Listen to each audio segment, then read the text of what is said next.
Hello, Dan and Lisa here. Lisa here works with narcissists, couples who maybe one of them is a narcissist, maybe the other is the spouse of a narcissist or the child of a narcissist. And so today what we're going to do is we're going to have a video on how to deal with it either as the narcissist or as the significant other or other person who deals with narcissism. Because we had it in our marriage. That's right. With me being the narcissist before I recovered and you being the spouse and partner who or the non had to deal the with it. the NN, the non-narcissist. Okay.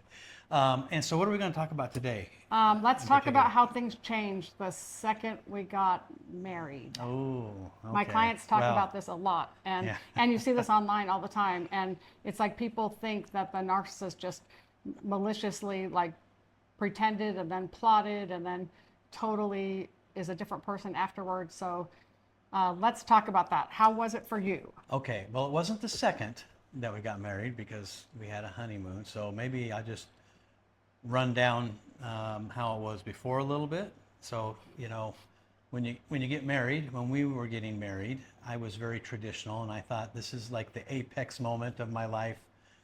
It's more important than college. It's more important than the job because you do those things as a male sometimes so that you can get married. So this is the prize. And so we got married. We went on a very short honeymoon because I was working, and we moved to Sacramento. And when we got there, I had a house rented and ready to go. The only condition on the house that I was to get was that it couldn't have green carpeting. And of course, I'm colorblind. So what did we have? Yeah, the green olive carpeting. Green. Yeah. Yeah, so we arrived with dog in tow. It was a St. Bernard. And we set up house the very, I think it was the first day we unloaded everything. And then my married life began. I went straight to work. And it wasn't very long after we set up house that I suspected that something was amiss. And I thought you were mad at me. And I was trying to think, well, gosh, I haven't had much time to do What anything. could I have done? Yeah. So I thought she was mad at me, and you know, anything I hinted around to her about, she would say, no, everything's fine, but something was definitely wrong. Yeah, I had no idea.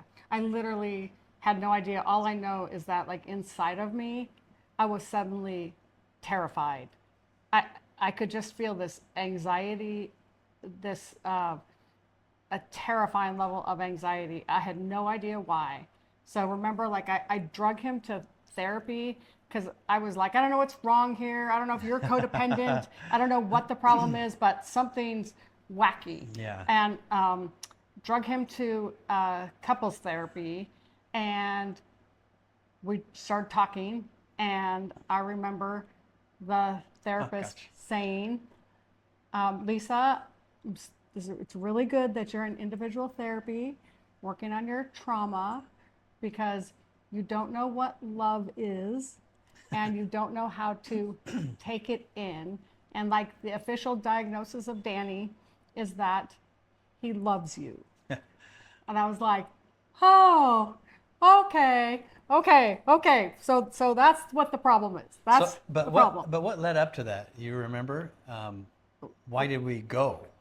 See, and you probably remember that better than I did. I just remember being terrified, and I remember having this momentary thought of like, oh my gosh, I should have married like a workaholic.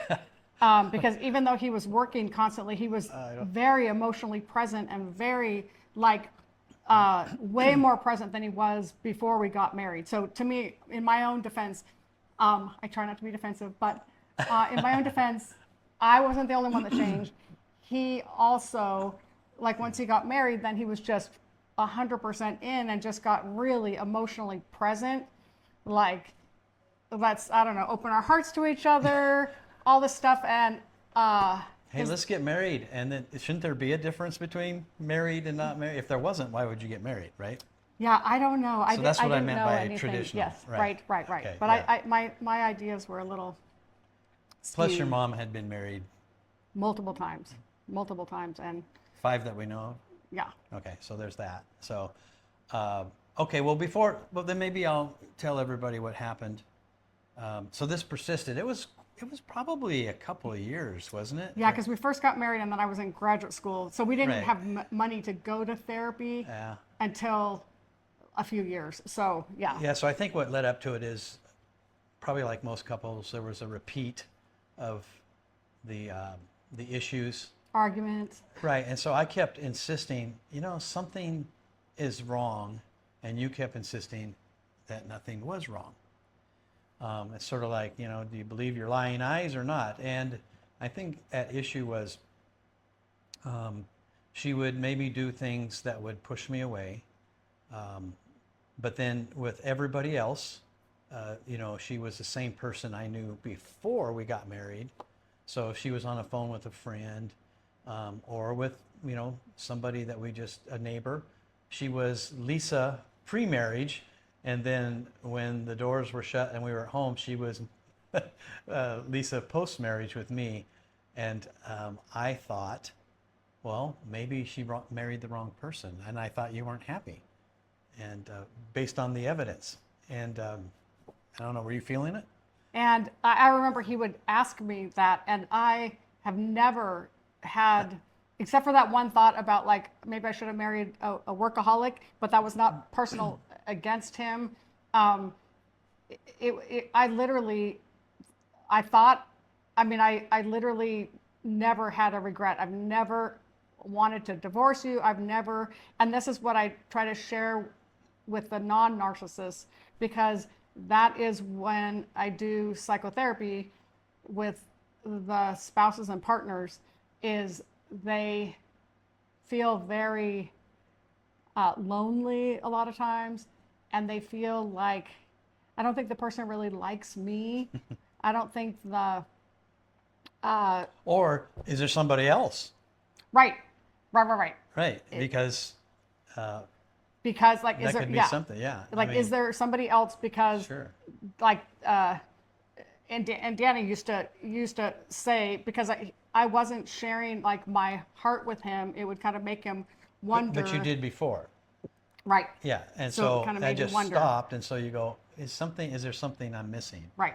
And the irony of this is she keeps saying that she should have maybe married a workaholic. I was a tow truck operator at the time, and I was on literally 24/7 many times for a whole week straight. Labor laws wouldn't allow it today for sure, but I was rarely home for 8 hours. And Thank was God, not- because I couldn't handle it. Yeah. I couldn't do normal. And then I you never knew when I was going to return, which that also raised issues too, because we found out that you had abandonment issues. So I would get a phone call at 3 in the morning, and it's just a flat tire or a lockout or something like that. And I said, this shouldn't be too long. It's just a tire. And I would go out to change the tire. And of course, while I was out, another call would come in, and then another and another. And here I come rolling in at 7:30 in the morning, and she would be, I thought you were dead. And so I would literally be planning his funeral in my head. Like, Yeah. I planned his funeral, Yeah. like, I don't know, thousands of times. Yeah. I was just trying to prepare myself for, like, okay, here's what's next. Like, what do you do first? Like, okay, do you call the police? Do you, like, literally, I just would, because But plus, you might have felt that way, but of course that's not how you were coming across. You were actually like in fight or flight. By the time he'd get back, I'm like mad. Mad, yeah. I'm just It's like, okay, now that he's okay, then she would, But again, I mean, I struggled with narcissism, so Right. to feel vulnerable is terrifying. And then to feel like now you just lost someone that you were trying to not give your heart to because you had made a vow when you were a kid or a teenager, like loving your own parents is too painful. Like a lot of times loving the people closest to you is just too dangerous. And so you shut down your heart. Well, then that's why this relationship is loaded. That's why people can like look so friendly with everybody else. Right. So better to have not loved in case you lose, Right. So Right. instead of the other one. Yeah. So this goes on for quite a while, and if I remember correctly, the reason we ended up at Jeff's office, he was sort of a well-known therapist in town, and of course she's a therapist, so you want to go, I guess, to the best, and I think we did. Plus, I was a narcissist, and I right. had to go to somebody that I And so, yeah, thought was even better than that's me. right, that's right. Had to go to the best. And so here we are, prepared to go to this guy, and I'm feeling a little bit out of my league because this is what she does, so she knows all the ins and outs, and I'm thinking, am I going to get? And I'm already feeling a little bit blamed. blamed, or maybe something along that line. So I thought, what's going to happen? I going to get ambushed when I come in here? Is she going to have this all? And maybe they know each other, and so I'm Which we thinking. didn't. So I'm thinking, what am I going to tell him? Because I know she's going to have a better story than I am, and I went in there thinking that. And then of course I met him, and he was very good, and He could just nail right, the right. issue. Yeah, immediately. It didn't take him long at all, and I think I got to speak at the very end. Right, I had like a sentence. It was about an hour session, and he turned to me and asked me one question, and I answered it, and I was kind of done. So I was a little deflated after that. I thought I was going to get my big chance, and To say how hard it all yeah, was. or to tell somebody about it. But he did say, "Hey, listen, if this gets tough, give me a call anytime you want." And of course I didn't, but that was sort of that was one of the turning points, wasn't it? Yes, and for Yeah. me, it helped me to, not that I could have said that to you, but you said that my behavior got better after that. And the thing about narcissism is that you don't have enough sense of self. So you can't like say to your spouse or partner, like, wow, I get it now. I can see the position that you're in, but it doesn't mean you don't think it. Inside you're like, oh crap, Right. this is me. So I started reading books on like intimacy issues, and I was in therapy by then, and I was able to like talk to my therapist, and I was really bad because I do remember my therapist at one point saying, Lisa, do you realize it's been 9 years? And she said, have I not been a safe person to you and consistent during those 9 years? And I said, you've been great. You've been great. She said, hasn't Danny been consistent and a safe person to you for those 9 years? And I'm like, yeah, he's been great. And she's like, then why are you not letting either of us in even a little bit? And I was just flabbergasted because this stuff's unconscious. I just didn't, I was just still frozen in fear. And then I really started to realize like, oh, I'm going to have to make a conscious attempt to get off this island. When you struggle with narcissism, you kind of have a safe island in your head that you go to where there's no people there because people are dangerous. But anytime people hurt you, you kind of go there. Is there something you're... Well, I was just thinking, I remember now, things are coming back to me as we have this conversation. And I remember that trip back because when you would go, I would say, hey, what happened? And you would give me tidbits, a little bit. And sometimes you would talk more about it than others. And I remember when you came back and you told me that, and that was very hard for you to tell me.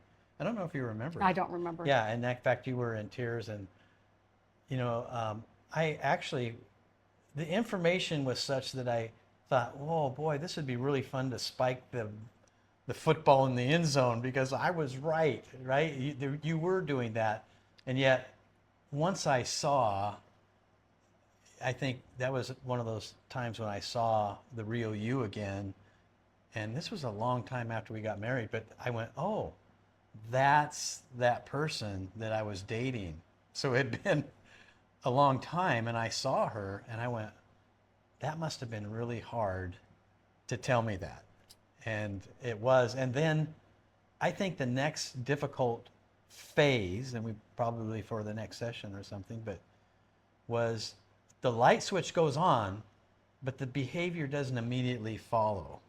Oh no, the change And is... so now the next problem is I began to have expectations because now we were reading from the same book now. And so I thought, well, great, that's behind us. but no, it wasn't. And I think, but that's where the real work started. And I think what's helpful, what I explain in my Healing Narcissism, Your Narcissism video series is that someone who's struggling with narcissism, I use this analogy of a tortoise, that it's like love is terrifying, but like if you feel safe enough, you stick your head out and you stick your little feet out and you start like approaching love. But anytime you get like hurt or scared, and he's like the volatile type of Gottman's, relational style. So I would just kind of go into fight or flight very, very easily. What's the volatile type in Gottman's? That's just where sorry, you I'm if you're mad, you just say it. And you just like come out and say it. And he's just like a passionate person. I do not. So he's a passionate person, and he can like yell, and then he's over it in 10 minutes, and he's just totally fine. And I'm just like, So because of all that, I would like keep going onto my island. And then eventually, once we read all the Gottman stuff and figured out our differing conflict styles, and he learned to kind of tone it down so that he was coming across as a little safer, then that helped me not flee so much to my island, to my retreat. But that's what frustrates spouses and partners, is that if the person ever gets scared, they kind of retreat again. And then all of a sudden, I'll have clients say to me like, oh my gosh, I was so excited. I just saw the real him, all this. And then all of a sudden he turned into that, like, you just rear up, and then all of a sudden you're like putting the other person down or denying all fault and responsibility, because those defenses they're unconscious, but they take over to protect you. And for all you NNs out there, one of the most difficult parts about this journey is, you're not perfect. And so we're talking about narcissism, so a lot of the attention's on her. I certainly had my share of issues as well, but once you get certain information, you do the Gottmans. Men are from Mars, and women from, we read that book too. And so you're making these efforts, and stuff works. But, all it takes is for me to get tired, and then I might lose my wonderful disposition that I have the rest of the time, just like everybody else, right? So then I get short. She's ADD, I'm not, and so that can add irritation to your life. Irritations, right? And most of the time you just move on, but sometimes you can't. And I don't know if this is true, but it seems to me most of the narcissistic people that I've known are a little bit more sensitive, certainly more sensitive than highly me. sensitive. Okay, usually highly sensitive. Very highly sensitive. So they should all read the Highly Sensitive Person book. And my whole family is ADD and sensitive. Highly sensitive. Yeah. Our children are all sensitive. so there. And then I'm so grateful to have had a mom that understood yes, highly sensitive. Right, and I'm not ADD. He's like, suck it up. And I'm not. You'll be fine. I've been, I'm a little bit sensitive. I'm more logical than sensitive. Yeah. Would that be fair? Right. But what was not That's painting me in the best possible light if I can. But what was not helpful, in your defense, was not helpful is if a narcissist gets scared, we don't show fear, and we don't show. It always came across as defensive and an attack, like quick attack. Yeah. So he always felt like that. I mean, that it's on. Let's just settle it. Let's just fight, because then he's the volatile type. So he's like, "Okay, we're fighting. You want to talk about this? Let's talk about it." But what I didn't know, and even today, I have to be really careful. If I say something, and it could be fair or maybe not fair, doesn't matter. Her reaction, I have to be careful that it doesn't trigger me, because that's just a reaction. It's not how she really feels. And when I find out how she really feels, then I'm ashamed of myself, because I should know better by now. That, she just disintegrates, but that isn't, again, what she shows. I can hurt your feelings very easily. And, amazingly easy. And I'm a highly sensitive person, and and like, that how would doesn't that change. hurt your feelings? Yeah, that's what non-highly sensitive people. You guys got to read that book. Yeah. Because it's like the it is always going, how can that hurt the person's feelings? And the highly sensitive person is like, how can that not hurt someone's feelings. It's And a the great irony book. is when we took the test to see if you're sensitive, one of the questions is, well, do you think you're a sensitive person? I went, I'm probably more sensitive than all these guys. Turned out. All of our adult children at the time, they were like, no, Dad, Yeah, they all had fail. they had contempt for me by They were rolling like- their eyes. They're like, you they got were to like, be kidding me. I'm like, "Dad." what? I'm super sensitive. Nah, I'm not. I'm perceptive maybe, but not sensitive. Right. There's a difference. So You really anyhow. don't get your Anything else on feelings that? hurt. that you- So I think the key is just for the non-narcissist to know and the narcissist to know is that fear and hurt get converted quickly to anger. So a lot of times, and my clients, they get so frustrated with me because the non-narcissist is like, why are you asking me to do more than they have to do? And I'm like, oh, because you're more capable. I'm sorry, but you're more capable for right now. So I said, what really helped me was when Danny would say, hold on, that didn't start off well. Like, what I was trying to say was this, and if he just said it more compassionately and in a safer way, so that I didn't get hurt or fearful, it went so much better. So much better. So I think the big takeaway, if you kind of just know that's something that can like help, and we're going to give more helpful advice as time goes on, but I want to make sure we like wrap it up, only just because we're making our YouTubes way too long. So well, and my piece of advice to the NN is, there are maybe times in your life where you have this run of bad luck and you just think, whatever I am deciding to do, just do the opposite. It'd probably be better. Well, sometimes with the narcissist, if you assume they feel one way, probably it's the opposite of what they're showing you. So that took me, well, I'm still learning that, aren't I? So that takes a while. So hang in there, right?